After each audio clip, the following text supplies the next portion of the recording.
मैं हूँ खुशी और आप सुन रहे हो कहानी श्रेया और कबीर की। आइए जानते हैं इस कहानी में क्या हुआ।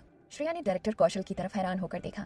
उसने अपनी आंखें छोटी करके उस डायरेक्टर से पूछा, तो आप ये कह रहे हैं कि मुझे जादुई किताब के बारे में भूल जाना चाहिए?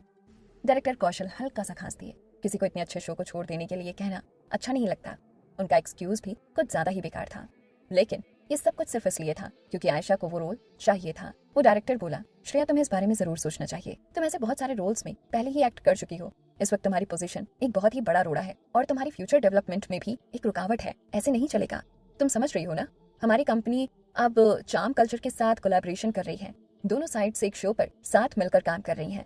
वो एक ऐसा शो है जिसकी थीम शादी से रिलेटेड है। देखो एक बार, श्रेया ने मन ही मन सोचा, शादी की थीम। श्रेया ने वो स्क्रिप्ट ले ली और देखने लगी। वो साफ तौर पर एक फैमिली ड्रामा था। श्रेया बोली, क्या मुझे फैमिली ड्रामास में एक्ट करना होगा और एक माँ या सासू माँ का रोल प्ले करना होगा? मैं अभी सिर्फ 24 साल की हूँ और आपको लगता है कि मुझे अब एक माँ का रोल करना चाहिए? उस डायरेक्टर ने ये सब सुना और उसके एक्सप्रेशन ही बदल गए। वो बोला, अब ये क्या है? तुम ऐसे रोल्स को बेकार समझती हो? तुम्हारी मेंटालिटी सच में कुछ ज्यादा ही एक तरफा है। तुम्हें इस बारे में और अच्छे से सोचना चाहिए। एक्टर्स को एक ही तरह के रोल्स में फंसे रहने के बजाय अलग अलग तरह के रोल्स ट्राई करने चाहिए। चाहे तुम जैसे मर्जी चलो, तुम्हारा रास्ता एकदम सीधा नहीं होने वाला। एक कंपनी अपने एक्टर्स को कभी भी सिर्फ उस तरह के रोल्स एक्सेप्ट नहीं करने देगी जैसा वो चाहते हैं। जब तुम देवेश की मूवी में काम करना चाहती थी तो हम लोग सिर्फ इसलिए मान गए थे क्योंकि तुम वो स्टार हो जिसे हम शुरुआत से ही तैयार कर रहे हैं। अगर तुम अब भी अपने खुद के डिसीजन खुद ही लेती रहोगी तो हमें तुम पर रोक लगानी होगी और सख्ती बरतनी होगी। श्रेया कठोरता से उस डायरेक्टर की तरफ देखकर मुस्कुराई और बोली, ये सुनने में कितना अच्छा लग रहा है। अगर ये रोल इतना ही अच्छा है तो आप आयशा को ऐसे रोल्स क्यों नहीं करने देते? वो डायरेक्टर बोला, तुम हमें चैलेंज कर रही हो श्रेया। मैं तुम्हें चेतावनी दे रहा हूँ। ऐसा मत सोचना कि तुम एक पूरी कंपनी को खुद से हैंडल कर सकती हो। हम लोग इस इंडस्ट्री में कई सालों से हैं और हम लोग बहुत बड़े हैं। हमारे पास बहुत सारे रिसोर्सेज हैं। ये सोचना भी मत कि तुम अकेली हमारे खिलाफ खड़ी हो सकती हो। श्रेया बोली, इतनी बातें करने का कोई फायदा नहीं है। मैं पीछे नहीं हट रही। ये कहते हुए श्रेया ने वो स्क्रिप्ट उठाकर मेज पर फेंक दी। उस डायरेक्टर ने श्रेया की तरफ देखा और चढ़कर बाहर चला गया। बाहर लोगों ने डायरेक्टर कौशल से कहा, मैं पहले से ही जानता था श्रेया इसके लिए कभी नहीं मानेगी। जादुई किताब जैसा शो छोड़ देना। ये एक बहुत ही बड़ी प्रोडक्शन है और ये डेफिनेटली एक बहुत ही हिट शो होने वाला है। कोई ऐसा शो कैसे छोड़ सकता है?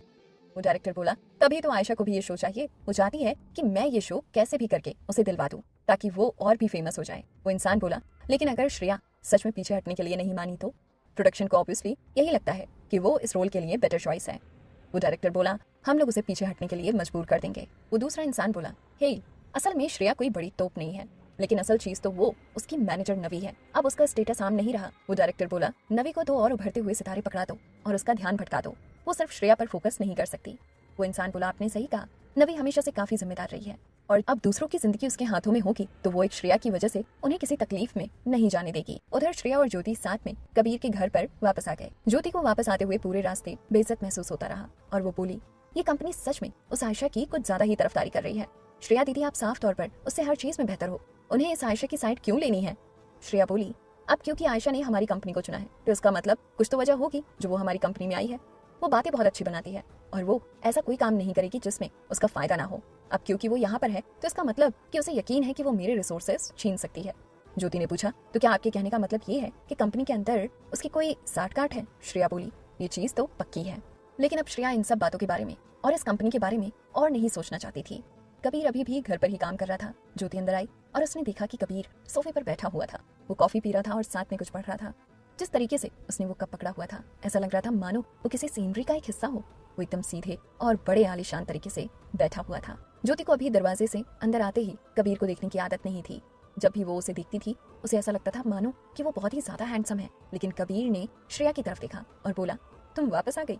वो चलकर श्रेया के पास गया और उसके कंधे पर हाथ रख दिया। ये देखकर कि उसने अभी भी अपना कोट पहना हुआ था, कबीर ने बड़े आराम से उसका कोट निकाल दिया।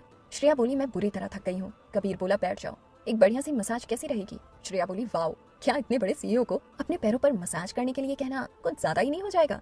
कबीर बोला, नहीं, तुम मुझे बाद में सूट समेत वापस कर सकती हो। ये कहते हुए कबीर ने श्रेया को अपनी गोद में बिठा लिया। ज्योति जानती थी कि अब उसे यहाँ पर नहीं होना चाहिए था, इसलिए वो जल्दी से चुपचाप वहां से चली गई। लेकिन सीढ़ियों के किनारे खड़े होकर वो खुद को उनकी तरफ देखने से रोक नहीं पा रही थी। कबीर श्रेया के साथ इतना ज्यादा अच्छा था। कबीर श्रेया के कंधे पर मसाज कर रहा था। उसने झुककर श्रेया से पूछा, क्या तुम्हें अच्छा लग रहा है? श्रेया बोली, हाँ हाँ, तुम्हें अभी भी अपनी टेक्निक थोड़ा इम्प्रूव करने की जरूरत है। कबीर बोला, मेरे पास एक और तरीका है जिससे तुम्हें और भी बढ़िया फील होगा, क्या तुम्हें ट्राई करना है? श्रेया ने पूछा, क्या? कबीर बोला, उसके लिए हमें अपने कमरे में जाना होगा। श्रेया को तुरंत लगा कि कुछ तो गड़बड़ थी। श्रेया को तुरंत समझ आ गया और वो बोली, भाड़ में जाओ। वो जल्दी से उठकर बैठ गई। श्रेया चिढ़कर बोली, मैं तुमसे बात नहीं कर रही, मैं प्रिंस के साथ खेलने जा रही हूँ। श्रेया चिढ़कर बोली, मैं तुमसे बात नहीं कर रही, मैं प्रिंस के साथ खेलने जा रही हूँ। आज सुबह से ही श्रेया ने प्रिंस को नहीं देखा था। वो हर रोज घर लौटकर प्रिंस के साथ खेलती थी। कबीर चिढ़ गया था, मानो वो अपने अलावा उस घर में किसी मर्द को बर्दाश्त नहीं कर सकता था, चाहे वो एक कुत्ता ही क्यों ना हो। लेकिन श्रेया को कूदकर वहां से जाते हुए देखकर कबीर फिर भी उसके पीछे पीछे चला गया। प्रिंस बड़े आराम से अपने बेड में लेटा हुआ था। श्रेया को देखकर वो जल्दी से भागकर उसके पास आया और अपनी पूंछ हिलाने लगा, लेकिन वो बहुत मोटा हो गया था और बड़े अजीब तरीके से लुढ़क गया। श्रेया ने कहा, क्या तुम्हें अपना वजन कम नहीं करना चाहिए? कबीर बोला, हाँ, ये कुछ ज्यादा ही मोटा हो गया है, और होगा भी कैसे नहीं, घर में हर कोई इसे हद से ज्यादा बिगाड़ के रखता है। श्रेया बोली, कबीर तुम बहुत बुरे हो। कबीर बोला, हाँ, अपने दुश्मनों के साथ ऐसे ही पेश आया जाता है, उन्हें जड़ से उखाड़ देना ही बेस्ट होता है। श्रेया बोली, ये तुम्हारा दुश्मन कब से बन गया? लेकिन श्रेया ने प्रिंस को उठाया और उसे ऐसा लगा कि वो सच में कुछ ज्यादा ही मोटा हो गया था। उसे उसका वजन कम करने का कोई तरीका तो सोचना ही पड़ेगा। इस बारे में सोचने के बाद श्रेया ने ये फैसला किया कि वो प्रिंस को जानवरों के डॉक्टर्स के पास ले जाएगी और उन्हीं से पूछेगी कि क्या करना चाहिए। नेचुरली कबीर भी उसके साथ गया। जब उन लोगों ने प्रिंस को कार में रखा तो वो कार में इधर उधर भागने लगा और कूदने लगा, मानो उसे बहुत मजा आ रहा हो। जल्दी ही वो लोग जानवरों के हॉस्पिटल में पहुंच गए। वहाँ पर मौजूद सब लोग उन दोनों को एक गली के कुत्ते को अंदर लेकर आते हुए हैरान होकर देख रहे थे। वो जगह अलग अलग ब्रीड्स के डॉग्स और कैट से भरी हुई थी, जबकि इस तरह का एक डॉग सच में बड़ी मुश्किल से ही देखने को मिलता था। लेकिन वो कुत्ता एक बेंटले में आया था, तो अब वो कोई आम कुत्ता नहीं रह गया था। उस वेट ने प्रिंस को बड़े ध्यान से देखा और उसकी बड़ी स्पेशल देखभाल की, मानो वो कोई जरूरी मेहमान हो। आप सुन रहे हो कहानी श्रेया और कबीर की। इस कहानी में आगे क्या हुआ जानने के लिए सुनते रहिए कहानी के आने वाले एपिसोड्स। मैं हूँ खुशी और आप सुन रहे हो कहानी श्रेया और कबीर की। आइए जानते हैं इस कहानी में आगे क्या हुआ। श्रेया और कबीर अंदर बैठकर उस डॉक्टर के प्रिंस को देखने का इंतजार कर रहे थे। ठीक उसी वक्त बाहर एक और घबराया हुआ कपल आ गया, जो अपने डॉग को ट्रीटमेंट के लिए अंदर ले आया। वो डॉग रशिया से कोकेशियन शेफर्ड था। वो अभी भी देखने में काफी छोटा लग रहा था और ये ब्रीड सस्ती नहीं थी, इसलिए पहले ही उसकी देखभाल बड़े ध्यान से की जाती थी। उस डॉग के मालिकों ने बड़ी चिंता से उस डॉग की तरफ देखा और डॉक्टर से बोले, डॉक्टर, हमारे डॉग को डायरिया हो गया है, प्लीज इसे जल्दी से देखिए। क्या ये एक पावो वायरस है? मुझे बहुत डर लग रहा है। मुझे इसे खरीदे हुए 2 हफ्ते ही हुए हैं और मैंने इस पर बहुत सारे पैसे लगाए हैं। वो वेट जल्दी से बोला, प्लीज आप अपने डॉग को पहले वहां पर रख दीजिए, मैं पहले इस डॉग को देख लूं और उसके बाद में जल्दी से आपके डॉग के पास आता हूँ। उस लड़की ने देखा कि वो एक छोटे से सफेद रंग के कुत्ते को देख रहा था। वो तुरंत बोली, हाँ, यहाँ पर एक कोकेशियन शेफर्ड है। क्या तुम जानते भी हो कि ये कितना महंगा है? वो कुत्ता साफ तौर पर बहुत ही सस्ता है। पहले मेरे डॉग को देखो, मैं तुम्हें ज्यादा पैसे दूंगी। अंदर श्रेया ने हैरान होकर सोचा कि सबकी जिंदगी कीमती है, चाहे उसका डॉग कितना ही सस्ता क्यों ना हो, फिर भी उसकी फैमिली का एक हिस्सा था। कोई किसी डॉग की कीमत देखकर ये कैसे कह सकता है कि वो डॉग अच्छा है या नहीं? उस वेट ने जल्दी से अंदर देखा और उन दोनों से बोला, एक पाओ वायरस से इतनी जल्दी हालत खराब नहीं होती। आप लोग थोड़ी देर वहां पर इंतजार कीजिए, हम लोग बस अभी आपके डॉग को देखते हैं। हम लोग जल्दी से पहले उस डॉग को देख लें। अंदर ही अंदर उस वेट ने सोचा कि हालांकि इन लोगों का डॉग महंगा था, लेकिन अंदर जो डॉग है वो इससे भी ज्यादा महंगा है, क्योंकि वो एक बेंटले से आया है। वो लड़की चिढ़कर साइड में जाकर बैठ गई। जो लड़का उसके साथ आया था वो भी जल्दी से उसके पीछे चला गया। जल्दी ही उस वेट ने आखिरकार प्रिंस की जांच खत्म कर ली। वो श्रेया और कबीर से बोला, हो गया। कबीर ने पर्दा हटाया और वो बाहर आ गया। श्रेया भी उसके पीछे बाहर आ गई। वो लड़की जो अभी अभी अपने कोकेशियन शेफर्ड को लेकर आई थी, वो बुरी तरह डर गई थी। हालांकि वो सिर्फ पीछे से ही उन्हें देख सकती थी, लेकिन वो नजारा पहले ही बहुत खूबसूरत था। उसकी आंखें एकदम कड़क हो गई और ऐसा लग रहा था कि वो अपनी पलकें भी नहीं झपका पा रही है। कबीर और श्रेया अपने डॉग को ही देख रहे थे। श्रेया ने पूछा, क्या इसका इतना मोटा होना ठीक है? वो डॉक्टर बोला, ये अभी भी हेल्दी है, लेकिन बेशक ये मोटा है, आगे जाकर इसकी वजह से कुछ हेल्थ प्रॉब्लम हो सकती है। श्रेया ने पूछा, तो फिर इसका वेट कम करने के लिए क्या किया जाए? वो डॉक्टर बोला, इसे कम खाना खाने और ज्यादा एक्सरसाइज करने की जरूरत है, यही अच्छा होगा। श्रेया बोली, ठीक है। उसने थोड़ा दुखी होकर कबीर की तरफ देखा। कबीर बोला, मैं मेड्स को कह दूंगा कि वो इसे बाहर वॉक के लिए ज्यादा ले जाएं, ठीक है? अब ज्यादा दिक्कत वाली कोई बात नहीं है, तो चलो चलते हैं। वो बोली, ठीक है। वो कबीर और अपने डॉग के साथ बाहर चली गई। जो लड़की वहां पर कोकेशियन शेफर्ड को लेकर आई थी, वो अभी भी श्रेया और कबीर को ही देख रही थी। जब वो लोग पहले से ही बाहर जा चुके थे, उस लड़की ने जल्दी से वेट से पूछा, क्या ये इन्हीं लोगों का डॉग है? वो डॉक्टर बोला, हाँ।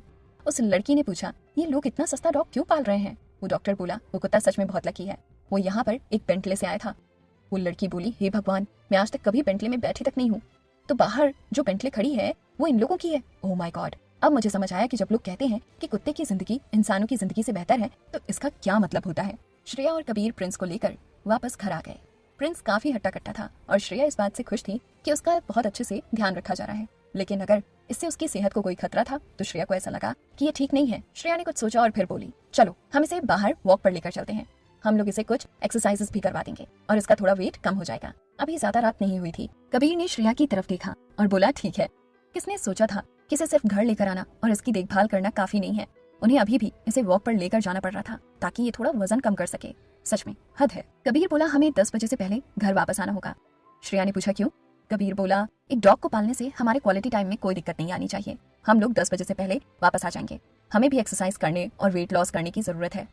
श्रेया ने हैरान होकर कबीर की तरफ देखा। क्या वो उस एक्सरसाइज की बात कर रहा था जो बेड में करते हैं?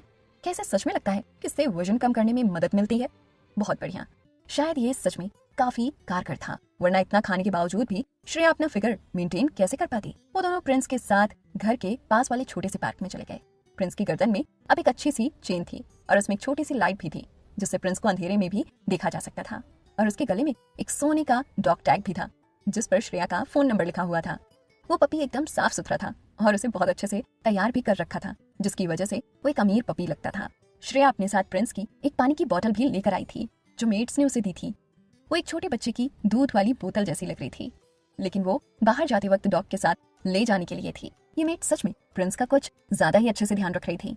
श्रेया ने तो इस सब के बारे में सोचा भी नहीं था। शायद अमीर लोग डॉग्स को ऐसे ही पालते होंगे। वो लोग कुछ लोगों के पास से गुजरे जो वहीं आसपास ही रहते थे। उनके पास भी डॉग्स थे और जब उन्होंने श्रेया को उसके डॉग के साथ खेलते हुए देखा तो वो लोग उसके पास आकर बोले, ओह माय गॉड, तुम्हारा डॉग बहुत अच्छा है। श्रेया ने पूछा, क्या सच में? उन लोगों ने प्रिंस की तरफ ध्यान से देखा और पूछा, क्या ये एक पोमेरियन है? श्रेया बोली, मुझे नहीं लगता।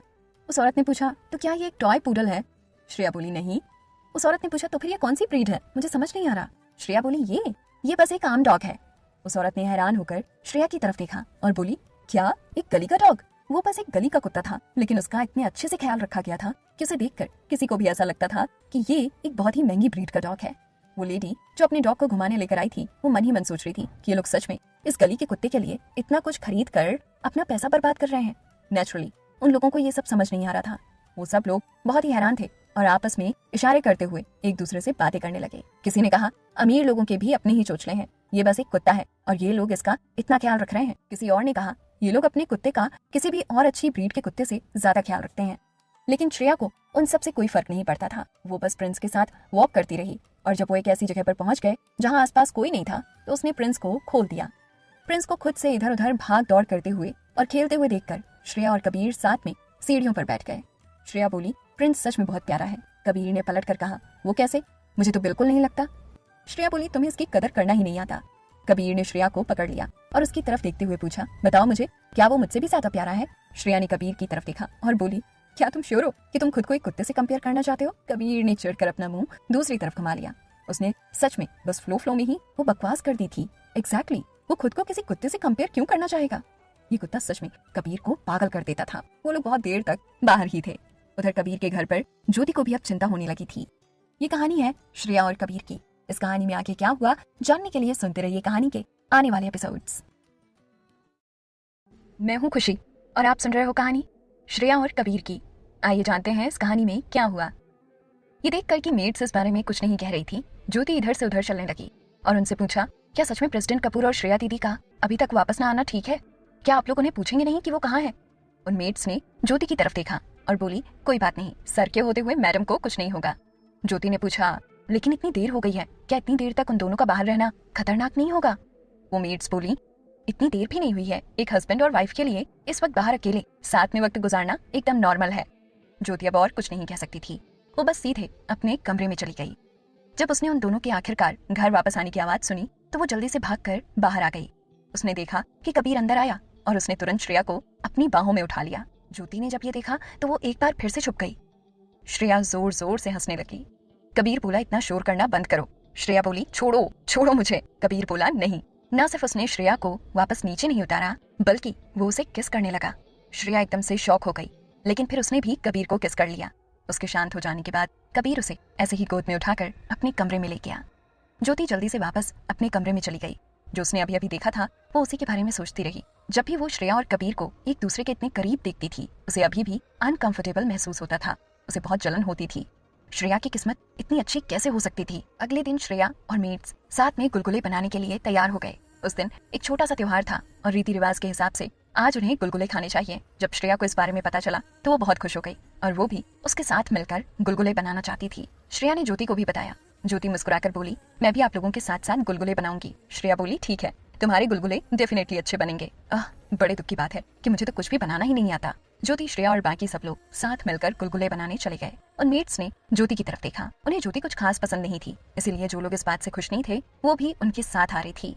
उसे यहाँ पर रहते हुए काफी वक्त बीत गया था और ऐसा लग रहा था कि वो यहाँ से जाना ही नहीं चाहती। उसे देखकर ऐसा लग रहा था मानो वो सच में इस जगह को अपना घर ही बना लेना चाहती है। शुरुआत में इन लोगों ने उसे यहाँ पर आराम करने दिया और उसकी अच्छे से देखभाल भी की, लेकिन अब ऐसा लग रहा था कि उस हादसे का उस पर कोई असर नहीं था, बल्कि उसे देखकर ऐसा लगता था कि वो बहुत खुश है और उसे यहाँ पर रहने को मिल रहा है। अब क्योंकि उसे आराम करने की जरूरत नहीं थी तो उसे यहाँ पर इसे अपना घर समझकर नहीं रहना चाहिए था। लेकिन उनकी मैडम कुछ ज्यादा ही अच्छी थी और वो उसे भगाना नहीं चाहती थी। वहीं दूसरी तरफ ये लड़की कुछ ज्यादा ही अनजान बन रही थी। क्या इसे पता नहीं होना चाहिए कि इसे अब यहाँ से चले जाना चाहिए?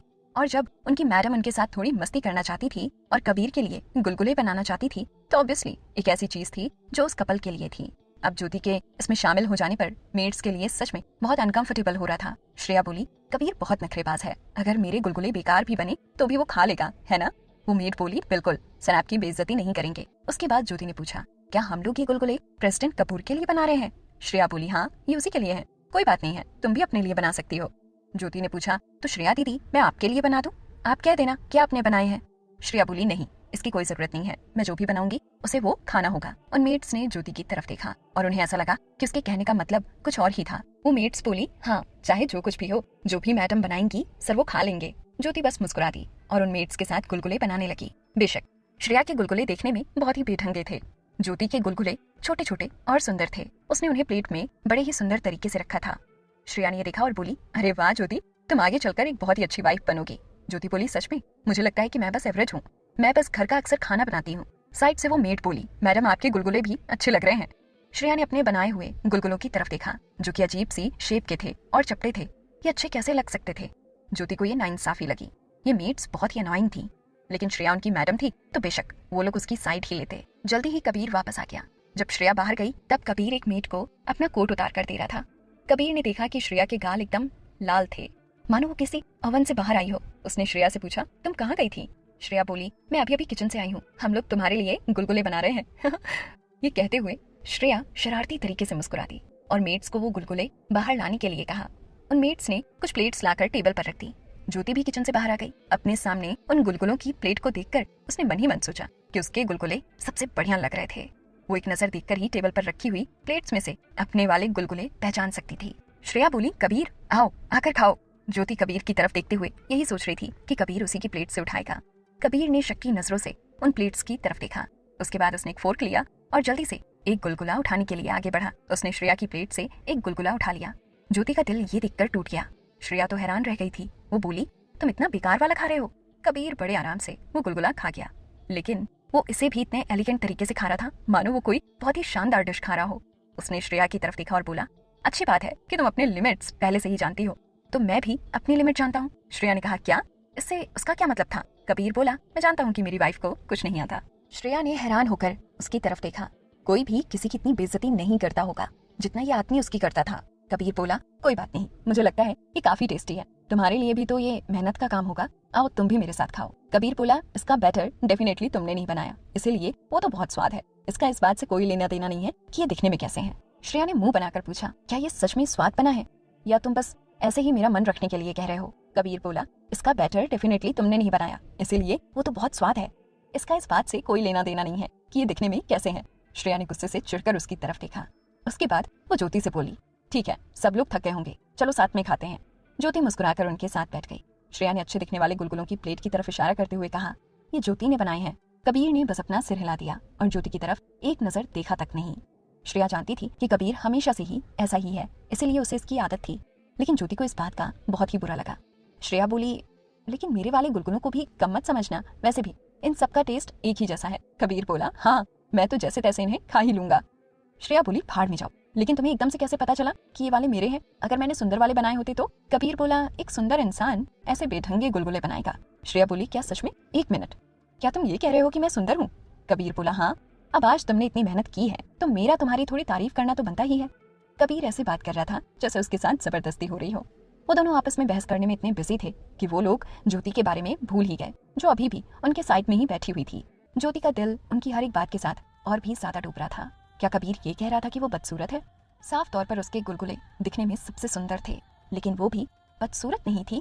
ये कहानी है श्रेया और कबीर की। इस कहानी में आगे क्या हुआ जानने के लिए सुनते रहिए कहानी के आने वाले एपिसोड्स।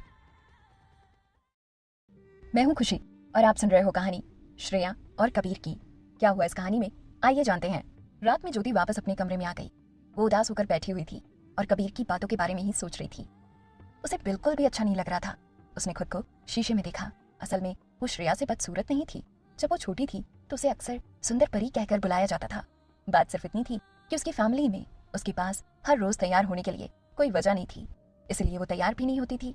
आगे चलकर धीरे धीरे उसे इसकी आदत हो गई और उसे कुछ लड़के पसंद भी करते थे। वो बस उस तरह की लड़की बनना नहीं चाहती थी और इसीलिए वो कभी उन लड़कों के साथ बाहर नहीं गई। इस वक्त यहाँ पर उसे श्रेया से कंपेयर किया जा रहा था और ये कहा जा रहा था कि वो उससे बदसूरत है। असल में अगर उसे श्रेया के साथ कंपेयर ना किया जाए तो वो भी सुंदर थी, लेकिन श्रेया के सामने वो फीकी पड़ जाती थी। आखिरकार श्रेया एक सेलिब्रिटी थी। सब लोगों को डेफिनेटली यही लगेगा कि वो ज्यादा खूबसूरत है। ठीक उसी वक्त नवी ने ज्योति को फोन कर लिया। पिछले कुछ दिनों से वो फोन के थ्रू ही श्रेया को रोज का काम समझाया करती थी। ज्योति ने जल्दी से अपने ख्यालों के घोड़ों को लगाम लगाई और नवी का फोन उठा लिया। नवी ने उसे रोजमर्रा के काम के बारे में कुछ चीजें समझाई और फिर फोन रख दिया। नवी तो यही सोच रही थी कि ये ज्योति अभी भी कबीर कपूर के घर पर क्यों रह रही थी। अगर श्रेया से ये नहीं हो रहा था तो फिर उसे ही मौका निकालकर ज्योति को याद दिलाना होगा कि वो हद में रहे। उसके बाद नवी वो घर देखने चली गई जो हर्षवर्धन ने उसकी फैमिली के लिए तैयार किया था। वो लोग अगले दिन उधर शिफ्ट करने वाले थे। हर्षवर्धन ने कुछ लोगों को और उनका सामान पैक करने और शिफ्ट करने में मदद करने के लिए भेज दिया। साथ में उसने कुछ गाड़ियां भी भिजवा दी। वहाँ पर बहुत सारी ऐसी चीजें थी जिन्हें वहाँ से हिलाया नहीं जा सकता था क्योंकि वो बहुत ही ज्यादा पुरानी और टूटी फूटी थी। लेकिन अभी भी कुछ चीजें ऐसी थी जिन्हें फेंकना नवी की माँ बर्दाश्त नहीं कर सकती थी, इसलिए उन लोगों को फिर भी वो चीजें अपने साथ लेकर आनी पड़ी। नवी की माँ अंदर पैकिंग और शिफ्टिंग कर रहे उन लोगों की तरफ देख रही थी, जबकि उसके पिता के चेहरे पर एक्साइटमेंट साफ नजर आ रही थी। उन्होंने नवी की तरफ देखा और पूछा, क्या हमारा नया घर एक बहुत ही बड़ा बंगला होने वाला है? क्या वो बहुत ही अच्छी जगह पर है? नवी अपने पिता के सवालों का जवाब नहीं देना चाहती थी और वो बस इतना ही बोली, हर्षवर्धन हमें बस कुछ वक्त के लिए वहाँ पर रहने दे रहा है। वो एक टेम्परेरी घर है, वहाँ पर जाकर इधर उधर भागते मत फिरना। अगर आपने कुछ भी तोड़ दिया तो आप उसकी भरपाई नहीं कर पाएंगे। नवी के पिता ने डरकर अपना सिर खुजाते हुए कहा, वो मेरा जमाई है, अगर मैं उसकी चीजें तोड़ भी दूं तो क्या वो सच में मेरे पीछे आएगा? लेकिन उनमें फिर भी ऐसा कुछ करने की हिम्मत नहीं थी। अगर सच में मिस्टर प्रेसिडेंट को गुस्सा आ जाए तो? उनके पड़ोसियों ने भी उनकी तरफ देखा। ऐसा लग रहा था कि वो लोग उनके जाने से काफी दुखी थे। किसी ने कहा, हम लोग न जाने कितने सालों से साथ में रह रहे थे और अब तुम लोग अचानक से बस ऐसे ही जा रहे हो। हाँ, वैसे भी इस छोटे से मोहल्ले में रहने की अब और कोई वजह भी तो नहीं है, सब लोग यहाँ से जा ही रहे हैं। नवी की माँ भी उन लोगों से दूर जाने में काफी दुखी थी और बोली, हम लोग तुम लोगों से मिलने आते रहा करेंगे। हम वैसे भी वहाँ पर किसी को नहीं जानते तो हमें इतनी जल्दी वहाँ की आदत भी नहीं पड़ेगी। किसी और ने कहा, ठीक है, तुम लोग अब एक बड़े घर में रहने जा रहे हो और एक अच्छी जिंदगी की शुरुआत करने भी। चाहे हम लोग कितना ही चाहें कि तुम लोग हमें छोड़कर ना जाओ, लेकिन फिर भी हम लोग तुम्हारे लिए बहुत खुश हैं। एक और पड़ोसी ने कहा, बिल्कुल, तुम्हारी नवी सच में बहुत अच्छी है। अब वो मैडम प्रेसिडेंट बन गई है, तुम्हें कोई अंदाजा भी नहीं है कि लोग कितना जलते हैं। सब लोगों ने दुखी होकर नवी के परिवार की तरफ देखा। एक इंसान की किस्मत से पूरी फैमिली की जिंदगी बदल गई। किसी और ने कहा, लोग अब हमारे छोटे मोहल्ले में घर खरीदना चाहते हैं। वो लोग कह रहे थे कि पहले यहाँ पर मैडम प्रेसिडेंट रहा करती थी, इसीलिए ये मोहल्ला बड़ा अच्छा होगा। खैर, क्या ये कुछ ज्यादा ही नहीं हो गया था? नवी अभी भी अंदर ही थी और ये सब सुन रही थी। उसने मन ही मन सोचा कि ये लोग सच में बहुत अजीब हैं। उसके बाद वो फैमिली वहाँ से प्रॉपरली शिफ्ट हो गई। बहुत सारे लोगों को उनसे जलन हो रही थी, लेकिन उन्हें बुरा भी लग रहा था, खासकर ये सोचकर कि कैसे वो पूरा परिवार बस एक नवी पर निर्भर था। उनकी जिंदगी कितनी मुश्किल थी। अब चीजें अचानक से बदल गई थी और वो लोग एक बेहतर जिंदगी जीने वाले थे। जल्दी ही वो गाड़ियां अपनी मंजिल पर पहुंच गई। जब वो लोग कार से बाहर निकले तो नवी की माँ ने वो जगह देखी और वो बोली, ये जगह तो बहुत बड़ी है, क्या यहाँ पर बस हम लोग ही रहने वाले हैं? वो एक 2 मंजिला घर था और 200 गज में फैला हुआ था। असल में देखा जाए तो वो इतना बड़ा भी नहीं था, लेकिन जिस 50 गज के घर में ये लोग पहले रह रहे थे उससे तो ये बहुत ही बड़ा था। नवी बोली, हाँ, हमारा पुराना घर हम लोगों के लिए कुछ ज्यादा ही छोटा था। नवी के पिता खास तौर पर ये जगह देखकर बहुत खुश थे। वो बोले, हमारी नवी कितनी कमाल की है, हम लोग अभी भी यहाँ पर क्यों खड़े हैं? चलो अंदर चलकर घर को साफ सुथरा करते हैं और तुम अपना ये कबाड़ सारा फेंक दो, इस घर में इनका कोई काम नहीं है। नवी की माँ बोली, मैं ये सब क्यों फेंकूं? सब लोग यहाँ पर बस कुछ वक्त के लिए ही रहने वाले हैं, अगर दोबारा हमें इन चीजों की जरूरत पड़ी तो? नवी के पिता बोले, अरे छोड़ो, कपूर फैमिली के लिए ये छोटा सा घर कौन सी बड़ी चीज है? अब जब वो लोग इसे हमें ही दे रहे हैं तो हम लोग वापस नहीं जाएंगे, चिंता मत करो, आने वाले वक्त में हमारी फैमिली एक बेहतर जिंदगी जिएगी। नवी ने घूर कर अपने पिता की तरफ देखा। उसने अपनी माँ का हाथ पकड़ लिया और बोली, इन्हें इग्नोर करो। जब उसका भाई वहाँ पर पहुंचा तो उसे भी ये जगह बहुत पसंद आई। वो खुशी खुशी बोला, वाओ, ये कितना बढ़िया है, मैं अगली बार अपने दोस्तों को भी यहाँ पर खेलने के लिए बुला लूंगा। अब तो मेरे पास भी रहने की इतनी बढ़िया जगह है और अब तो मेरे पास अपना कमरा भी है। नवी के भाई ने नवी की तरफ देखा और बोला, लगता है जीजू आपसे बहुत प्यार करते हैं। नवी बोली, अपने काम से काम रखो और अपने कमरे में ही रहना। नवी का चेहरा एकदम से लाल हो गया। क्या जीजू? उनके आस पड़ोस के लोग भी उन्हें यहाँ पर शिफ्ट करते हुए देखकर काफी सरप्राइज थे। इस जगह को सालों पहले खरीदा गया था, लेकिन ये हमेशा से खाली ही पड़ी थी। सब लोग जानते थे कि इस घर का कोई खरीदार ऊंचे ओहदे का इंसान है, लेकिन कोई नहीं जानता था कि वो आखिर है कौन। जब लोगों ने नवी की फैमिली को आज यहाँ पर शिफ्ट होते हुए देखा तो उन्हें ये रियलाइज हुआ कि इस घर के मालिक असल में मिस्टर प्रेसिडेंट थे। वो लोग मैडम प्रेसिडेंट की फैमिली के पड़ोसी बनने वाले थे। वो पड़ोसी तुरंत खुश हो गए और अलग अलग तरह के गिफ्ट्स लेकर उनसे मिलने आने लगे। ये सब देखकर नवी को यही याद आया कि लोग अपने रिश्ते कितनी जल्दी बदल देते हैं। ठीक उसी वक्त लिंडा का फोन आया और उसने नवी से कहा कि रात को मिस्टर प्रेसिडेंट को एक गैदरिंग में शामिल होना है और नवी को भी वहां पर मौजूद होना होगा। उसके बाद नवी जल्दी से इन लोगों को वहां पर छोड़कर वापस उस इवेंट के लिए चली गई। जब वो वापस प्रेसिडेंशियल पैलेस में पहुंची तो हर्षवर्धन वहीं पर था। वो पहले से ही एकदम तैयार था और नवी का इंतजार कर रहा था। नवी को वापस आया देखकर उसने पूछा, क्या सब कुछ शिफ्ट हो गया? नवी ने अपना सिर हिलाते हुए कहा, हाँ, मेरे पेरेंट्स बहुत खुश हैं। उसके बाद उसने हर्षवर्धन की तरफ देखा और बोली, थैंक यू मेरी फैमिली को इतना अच्छा घर देने के लिए। हर्षवर्धन बोला, मुझे थैंक यू बोलने की कोई जरूरत नहीं है। नवी बस मुस्कुरा दी। मेट्स ने पहले से ही नवी का आउटफिट तैयार कर दिया था। वो जल्दी से अपने कपड़े चेंज करने चली गई और जब वो बाहर आई तो हर्षवर्धन अभी भी वहीं पर बैठा हुआ था। उसने सिर ऊपर उठाकर देखा तो नवी एक सिंपल लॉन्ग ड्रेस पहने हुए थी। वो बहुत ही एलिगेंट लग रही थी और साथ ही चार्मिंग भी। नवी को जरूर ऐसा लग रहा होगा कि उस ड्रेस का गला बहुत ही बड़ा है और इसीलिए वो बार बार उसे अपने हाथ से कवर करने की कोशिश कर रही थी। ये देखकर हर्षवर्धन का गला सूख गया और नवी की तरफ घूर कर देखने लगा। उसकी सांसें तेज होने लगी। नवी ने खुद को शीशे में देखा और उसे ऐसा लगा जैसे वो कुछ भी पहने अजीब ही लगता था। जब ये ड्रेस हैंगर पर थी तब साफ तौर पर ये बहुत ही अच्छी लग रही थी, लेकिन उस पर पता नहीं क्यों ये अजीब लग रही थी। शायद इसीलिए था क्योंकि उसकी अपर बॉडी बहुत चौड़ी है। वो ये सब सोच ही रही थी कि अगले ही पल उसे ऐसा लगा जैसे किसी ने उसे पीछे से पकड़ लिया हो। नवी की बॉडी एकदम से टाइट हो गई। उसने हर्षवर्धन की खुशबू सूंघी और वो शर्मा गई। नवी बोली, तुम क्या कर रहे हो? छोड़ो मुझे, मुझे चेंज करना है। हर्षवर्धन बोला, तुम्हें चेंज करने की कोई जरूरत नहीं है, तुम अच्छी लग रही हो। उसकी आवाज नवी के कानों में गूंज रही थी। आप सुन रहे हो कहानी श्रेया और कबीर की। इस कहानी में आगे क्या हुआ जानने के लिए सुनते रहिए कहानी के आने वाले एपिसोड्स। मैं हूं खुशी और आप सुन रहे हो कहानी श्रेया और कबीर की। आइए जानते हैं इस कहानी में क्या हुआ। हर्षवर्धन की आवाज